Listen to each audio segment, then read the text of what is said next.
as a group, that's a problem because who's going to be behind the counter? We got to manage it and all this stuff. If I buy chairs, chairs are a pretty good investment. They don't require much management. So, and I think if there's one, not my idea, but I think this is probably right. Maximize the resale value of something, minimize the management. Good advice. Great. And one more question, and that comes from T-Balt, and he's asking, how can we ensure good practices where we're significantly scaling up activities?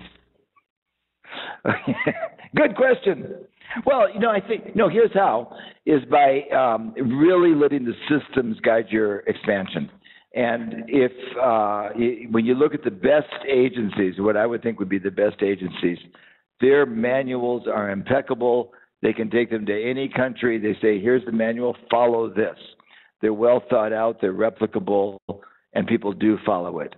The worst thing is when you have to redesign your approach for every country, every donor, every grant, So get good approaches and follow them consistently. And if you look at, banks, fast food chains, shops, there's some that work around the world, and there's, as they say, McDonald's in France is just like one in Japan. They've got the manuals, they follow them, and they can grow rapidly. But if you don't have the systems and you try to go rapidly, you have to reinvent the wheel hundreds of times.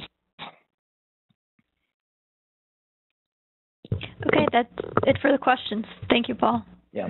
Oh, and I would say to Thibault, the other thing is these manuals do exist, and you'll find those in the tools.